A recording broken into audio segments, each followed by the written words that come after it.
Yahweh soit à vous. Amen. C'est toujours un plaisir immense d'être ensemble pour adorer le Seigneur. Nous sommes le 1er décembre 2019.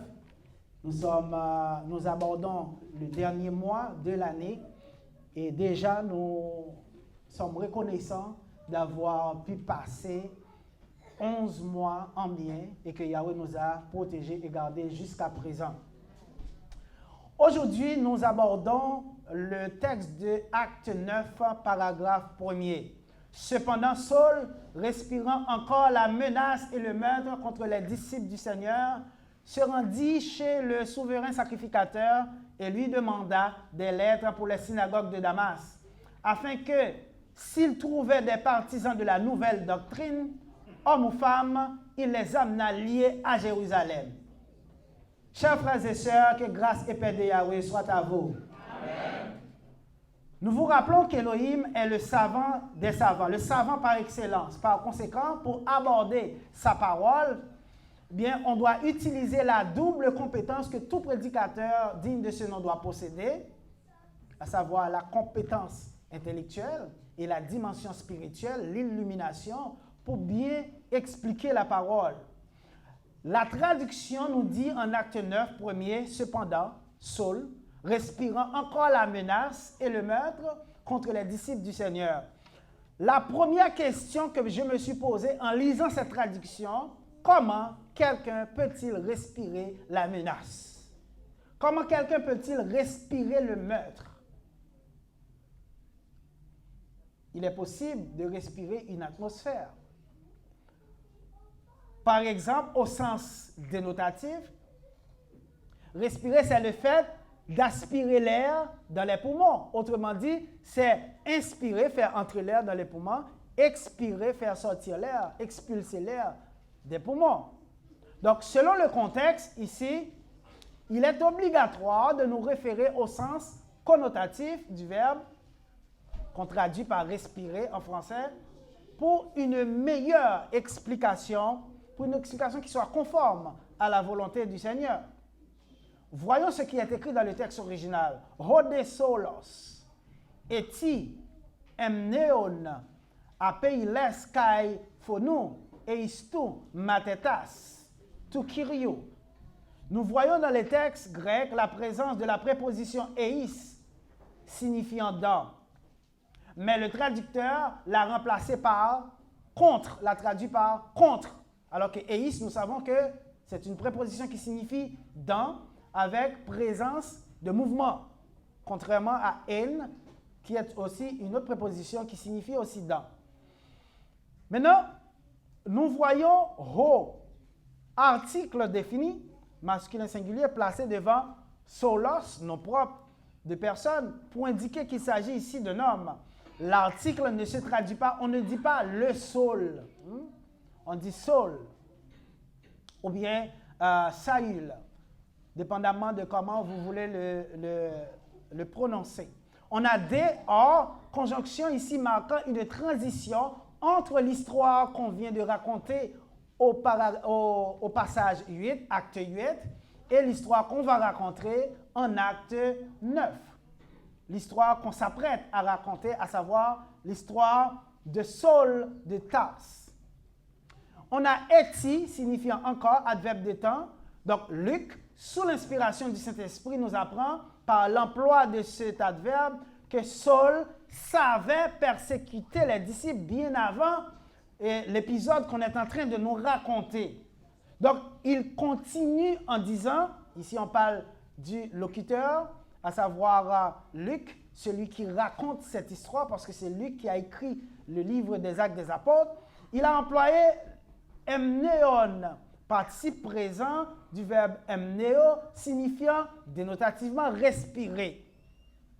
Cependant, le traducteur n'est qu'un traducteur. Qu'est-ce qu'il fait? Il utilise le premier mot qu'il trouve. Il n'est pas un décodeur qui tient compte du contexte pour pouvoir trouver le mot approprié au contexte où le mot est employé. Par contre, le décodeur, pour sa part, lui, il est très à cheval sur le contexte pour pouvoir évaluer le mot approprié à utiliser. il se donne la peine de considérer le contexte pour pouvoir explorer le sens connotatif du terme. En contexte, c'est-à-dire dans le contexte où nous sommes, de Acte 9 premier, le mot approprié ou le verbe approprié pour traduire emneo en français, c'est vivre. Pourquoi? Parce qu'on peut utiliser avec ce verbe les prépositions sur et de, mais on ne peut pas les utiliser avec l'autre verbe que le traducteur a choisi. Donc, on peut dire vivre sur ou vivre de. Chaque personne vit de quelque chose. On peut vivre de sa profession. On peut vivre de son entreprise. On peut vivre de sa connaissance. Parce que si on donne des conférences, on vit de ça. Donc, on peut vivre de quelque chose. Mais il est honteux de vivre aux dépens des autres. Il est honteux de vivre sur le dos des autres. Parce qu'il faut toujours mériter son pain. Un chrétien ne peut pas vivre aux dépens de quelqu'un d'autre, de manière non conforme à la volonté de Dieu. Donc, si quelqu'un ne veut pas travailler, dit la Bible, que ce quelqu'un ne mange pas non plus. Donc, il ne faut pas supporter les paresseux. Celui qui est dans le besoin d'une manière momentanée. Donc, cette personne peut passer un moment difficile. Ça peut arriver à tout le monde dans la vie. De manière ponctuelle, vous pouvez aider une personne. Mais vous ne devez pas accepter d'aider une personne qui choisit de vivre dans la mendicité. Parce que pour vivre, on doit s'arranger de prendre soin de soi-même. 2 Thessaloniciens 3, paragraphe 10. Le prestige réside dans le travail. C'est pourquoi Paul a dit « Ses mains ont pourvu à mes besoins et à ceux aux besoins de ceux qui m'accompagnent. » Donc, on doit travailler, on doit mériter ce qu'on veut, ce qui est nécessaire à notre subsistance. Il y a des gens complexés qui refusent de faire n'importe quel travail. Ils vont dire, ils ont un complexe dans leur tête, donc moi j'ai un diplôme universitaire, j'ai ci, j'ai ça, je ne peux pas faire ce travail-là. Mais ils n'ont aucun complexe à demander de l'argent à la personne qui fait ce travail-là. Ils n'ont aucun complexe à vivre de l'argent qui vient de ce travail-là, pourvu que ce ne soit pas eux autres qui font ce travail-là. Comme ils disent, l'argent n'a pas d'odeur. Et ils sont complexés. Dès que vous êtes complexé, vous avez un problème. Vous avez un problème. Parce que votre problème, c'est que vous regardez les regards des autres, vous fonctionnez suivant les regards des autres, à travers le regard des autres. Je vous mentionne souvent pourquoi ce que pense une personne de moi m'intéresserait. C'est ce que je pense de moi qui m'intéresse. C'est ce que Dieu pense de moi qui m'intéresse. Ce que vous pensez de moi, ça vous regarde. C'est votre pensée, ce n'est pas la mienne. Une fois qu'on arrive à ce niveau-là, on n'a pas de complexe. Parce qu'on va agir pour soi-même. Le complexe, c'est quoi? C'est lorsqu'on pense, quand on va faire quelque chose, les gens vont vous regarder de certain œil. Mais c'est ce que vous pensez de vous qui est important. Ce que les autres pensent de vous, ils vont toujours penser. Et quelqu'un qui passe son temps à penser et à parler mal des autres, c'est quelqu'un qui, la vie est vide. Il cherche un sens à sa vie. C'est quelqu'un qui n'a rien d'important qui passe dans sa vie. Pour qu'il donne une valeur, une importance à sa vie, il doit s'occuper de la vie des autres. Mais les gens qui ont une vie pleine, de réussite, de travail, de choses, de projets, ils n'ont pas le temps de voir, de penser à la vie des autres. Ils n'ont pas le temps de parler mal des autres. Parce qu'ils sont trop occupés. Lorsque vous parlez mal des autres, c'est parce que vous n'avez rien à faire. Vous êtes un fainéant. Et votre vie est vide. Et la majorité de la population, c'est comme ça. ils sont tellement vides, leur vie n'ont tellement pas de sens, qu'ils se mettent à acheter des magazines pour remplir leur vie des histoires des autres. Hein? Ils lisent la semaine, 7 jours, ils lisent les potins, les magazines à potins, etc. Imaginez-vous, vous pensez que les gens qui sont occupés, qui travaillent, ont le temps de regarder ces choses-là? Non, parce qu'ils sont trop intéressés à construire leur vie. Donc, on dit que les gens, les pauvres, par exemple, c'est-à-dire les gens qui choisissent de vivre dans cet état d'esprit, ils sont là à s'abreuver des réussites des autres. Parce que les gens qui réussissent, ils n'ont pas le temps de s'occuper des affaires des autres. Ils s'occupent de leurs propres affaires. Donc, lorsque vous êtes complexé, c'est que vous avez beaucoup de temps et vous pensez que les gens sont comme vous et ils vont passer leur temps à regarder votre vie, la façon dont vous vivez. Chers amis, Saul vivait de la persécution. C'est ce que la traduction devrait nous dire. Saul qui vivait encore de la persécution des chrétiens. Qu'est-ce qu'il faisait? Par le biais de la persécution qu'il faisait, c'était une activité qui était lucrative. Il avait des pouvoirs des souverains sacrificateurs pour accomplir ses tâches. Toutefois, après sa conversion, qu'est-ce qu'il a fait? Il a changé sa façon d'agir. Il a changé sa façon de vivre. Il ne pouvait plus continuer à vivre en persécutant les chrétiens.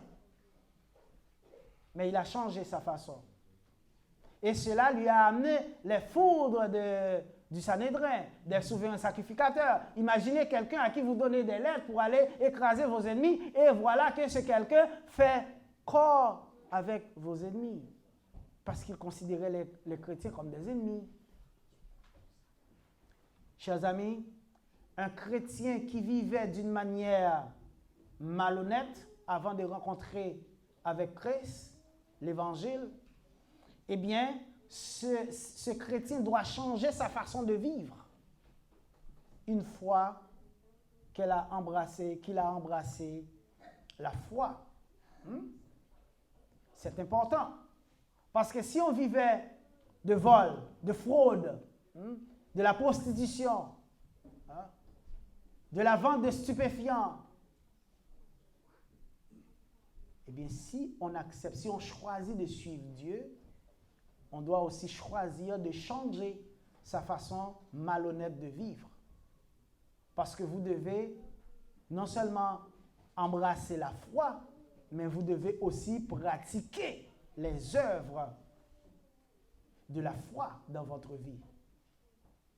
Beaucoup de gens acceptent l'Évangile, mais conservent leur même vieille manière de vivre. Conservent les mêmes vieux défauts du passé. Donc, le vieil homme n'a pas disparu. Donc, vous n'êtes pas encore converti. Vous devez naître de nouveau. Parce que plonger dans l'eau ne veut pas dire être baptisé. Si vous n'avez pas reçu l'Évangile, Christ est mort, il est enseveli, il est ressuscité, il est apparu à ses faces. Et après avoir été convaincu de ces 4 éléments, vous répondez à cet appel par le baptême. Et vous devez continuer à vivre selon l'Évangile pour avoir la vie au dernier jour. Chers amis, nous vous parlons de Saul. Mais c'est qui était Saul?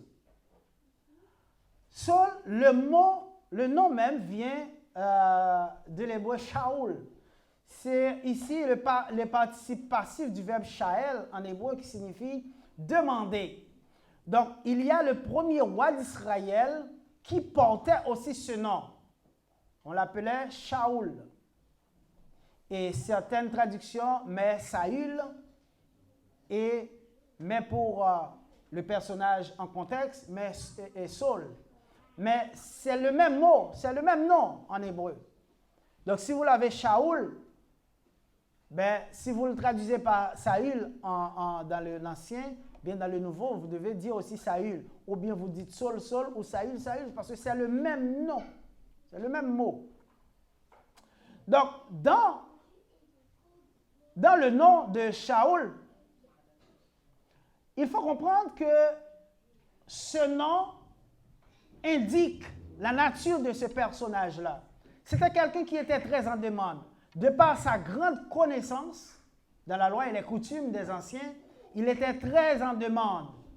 Il était toujours demandé à présenter des conférences parce qu'il était très avancé. Il avait un niveau élevé de connaissance de la loi. Et il l'a aussi confirmé en disant « J'étais plus avancé que tous les gens de ma génération dans la loi de nos pères. » C'était un homme éminemment compétent intellectuellement. Et, chers amis, ce personnage se croyait important. Et comme il était l'homme le plus instruit dans la loi mosaïque, donc il a reçu la charge d'être le commandant des persécuteurs. Donc il menait, il organisait, il concevait, il exécutait des plans pour persécuter et tuer les chrétiens. Le premier qu'ils ont tué fut Étienne, Stéphanos, couronne. Le premier martyr. Ils l'ont lapidé pour l'évangile. Et pendant qu'on lapidait, qu'on tuait Étienne, eh bien, les gens qui jetaient des pierres sur Étienne pour le tuer avaient laissé leurs vêtements aux pieds de Shaoul. Et il l'a dit, je consentais à la mort de ton martyr. Et en acte 8, paragraphe 1er, il dit, Luc nous rapporte que Shaoul consentait à sa mort, à la mort d'Étienne.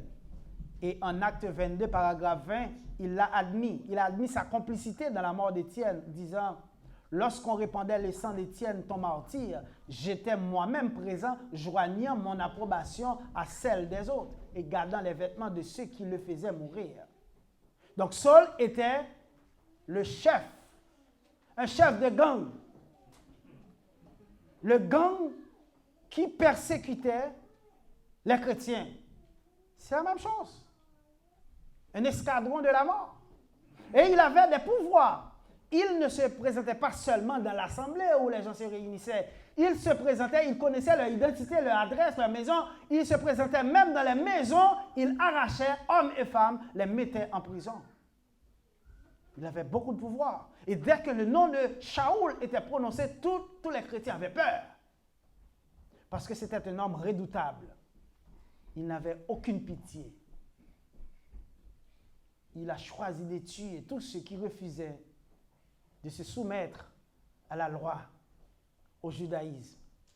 Tous ceux qui acceptaient la foi de Christ étaient ciblés. Chers frères et sœurs, la Bible révèle que Shaoul, vivant de meurtre et de trahison contre les chrétiens, donc la façon de gagner sa vie est importante quand on est croyant, quand on est chrétien. On le répète, on ne doit pas vivre de manière honteuse. Un chrétien ne peut pas vivre dans la mendicité. La Bible dit, j'ai été jeune, j'ai vieilli, je n'ai jamais vu le juste abandonné, ni sa postérité mendiant son pain. Un chrétien ne peut pas être pauvre. Parce que le niveau de pauvreté, le niveau de mendicité n'est pas fait pour quelqu'un qui sert un Dieu aussi riche. C'est pourquoi nous vous encourageons à ne pas accepter la condition abjecte de pauvreté, de vous complaire dans votre situation de médiocrité, mais de vous dépasser, de faire quelque chose de plus pour améliorer ta situation. Si vous travaillez, vous faites 30 000 par année, mettez l'objectif pour que l'année prochaine, vous faites 35 000, 40 000. Allez progressivement. Je ne vous dis pas de passer de 30 000 à 100 000 à 200 000, ce qui n'est pas impossible. Tout est question de choix. Mais vous pouvez aller graduellement améliorer votre situation. Si aujourd'hui, Vous avez recours aux banques alimentaires pour nourrir votre personne ou pour nourrir votre famille. Considérez que c'est une période, un traversée du désert que vous faites, mais que vous allez vous en sortir. Vous devez avoir un but de vous en sortir. Vous ne devez pas vous complaire dans la misère, dans la médiocrité. Vous devez faire un petit peu plus chaque jour pour que demain vous puissiez être à un autre niveau. Mais c'est vous qui devez choisir. Tout est possible à celui qui croit. Rien n'est impossible. Vous choisissez. Chers amis, nous ne devons pas laisser les circonstances du passé déterminer notre futur. Il y a beaucoup de gens qui se passent sur ce qui était passé dans leur vie passée pour justifier leur médiocrité actuelle ou bien leur paresse. Ne venez pas me raconter, je suis né dans une famille pauvre, une famille qui ne m'a pas envoyé à l'école. Je suis né dans un pays pauvre, un pays qui ne m'avait pas accordé beaucoup d'opportunités. Je suis né dans une famille où tout le monde est pauvre, tout le monde est analphabète, personne ne sait lire. On ne m'a pas envoyé à l'école. Oui, vous n'êtes pas responsable de ce qui s'est passé au début, parce que vous étiez enfant. Vous ne choisissez pas votre famille, vous ne choisissez pas votre pays. Mais quand vous êtes devenu adulte, c'est vous qui êtes aux commandes. Vous ne connaissez pas tant d'amen. Je sais que vous n'allez pas dire amen.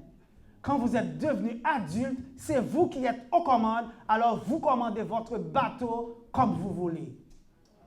Si vous êtes né pauvre, vous n'êtes pas responsable. Si vous mourrez pauvre, c'est votre entière responsabilité. Parce que vous avez la responsabilité de prendre des décisions et de faire des choix différents. Le monde est rempli d'exemples. Ne venez pas me dire que j'ai pris naissance dans un quartier où c'était la violence, où il y avait ci, il y avait ça, où ma mère, mon père, ils se battaient, ceci, cela. Tout, c'est des prétextes. Juste informez-vous. Grâce soit rendue à Dieu, nous vivons au 21e siècle, le siècle de l'information. Tout est disponible à la pointe de votre doigt. Mais vous ne le savez pas parce que vous ne le cherchez pas, vous cherchez ce que vous voulez. Mais si vous regardez l'une des femmes les plus riches au monde, Oprah Winfrey, regardez, allez lire son histoire. Vous allez voir, est-ce qu'elle est née avec une cuillère en argent dans sa bouche? Non, oui. Elle est née dans la misère, dans la pauvreté, dans un quartier difficile. Mais elle a travaillé, elle a considéré ces circonstances comme une motivation pour l'aider à ne pas rester dans cette situation de médiocrité, mais pour aller au-dessus. Elle est passée par beaucoup de difficultés, mais elle a payé le prix et elle a réussi. C'est possible pour chacun de nous. C'est pourquoi je ne parlais pas de la foi au niveau spécifique. Je parle de la foi au niveau générique. La foi que vous avez d'accomplir quelque chose, c'est ce qui va vous aider à arriver à ce que vous voulez. Si vous restez à mendier, c'est votre choix. Ne venez pas me dire, la Bible dit qu'il n'y a plus de bonheur à recevoir, donne-moi quelque chose. Vous n'avez pas besoin de bénédiction? Il y a plus de bénédiction pour celui qui donne, donc donne-moi quelque chose. Il y a des gens qui utilisent ça comme leur verset de mendicité. Oui, il y a des gens qui utilisent ça pour mendier. Mais la Bible dit, la même Bible qui dit, plus de bonheur à donner qu'à recevoir, dit aussi, si vous ne travaillez pas, vous ne devez pas manger. Et on ne doit pas encourager le désordre. Si quelqu'un ne veut pas travailler, qu'il ne mange pas non plus. Chers amis, vous ne pouvez pas vivre du vol, des choses qui sont contraires à la loi. Des choses qui sont répréhensibles. Vous ne pouvez pas vivre dans le mensonge. Et si vous pratiquez de telles choses, vous êtes déchus de la grâce de Dieu. Donc Saul vivait de meurtre au milieu des disciples. Il tuait les disciples. C'est comme ça qu'il menait sa vie. Et il était monté en notoriété. Mais les disciples qu'il terrassait, qui étaient-ils? Les gens que Saul terrassait. Dans le texte, nous lisons tous mathetas. Accusatif pluriel de mathetes, élève. Élève, c'est quelqu'un qui apprend, une personne qui est en processus d'apprentissage continu de la doctrine du Christ. C'est ça un disciple. Quand vous employez le nom, c'est ça. Au premier siècle, les disciples vivaient avec Christ. Parce que Christ était là physiquement, mais après la mort de Christ, il est monté au ciel, il n'est plus là. Mais les disciples restaient toujours ensemble, dans le même lieu, et ils apprenaient les uns des autres. C'est-à-dire les nouveaux disciples apprenaient des anciens disciples. Parce qu'en Matthieu 28, Jésus-Christ avait dit, faites de toutes les nations des disciples en allant, les baptisant au nom du Père, du Fils et du Saint-Esprit, et enseignez-leur à observer tout ce que je vous ai commandé. Les disciples, ce sont des gens qui étudient. Jésus-Christ les a formés pendant 3 ans et 6 mois, les premiers disciples. En formation, 3 ans, 6 mois. Après, ils ont reçu le Saint-Esprit. Et à partir de là, ils étaient à même d'enseigner à d'autres, de faire d'autres disciples. Chers amis, on ne peut pas être disciple sans étudier. C'est pourquoi quand on vient dans l'adoration, on doit avoir l'esprit vif, concentré sur l'enseignement. Et surtout, prendre des notes. Le disciple de Christ est celui qui, ayant entendu l'appel de l'Évangile par les 4 éléments, et qui a répondu par le baptême, et puis qui s'est fait baptiser en persévérant dans l'enseignement des apôtres. Et nous sommes tous des élèves, des étudiants. Le mot disciple n'est plus utilisé, mais le disciple veut dire élève, veut dire étudiant. Parce qu'on est à l'école, on doit étudier jusqu'à la fin. C'est pourquoi Jésus-Christ a dit, celui qui persévérera jusqu'à la fin sera sauvé. Persévérer dans quoi?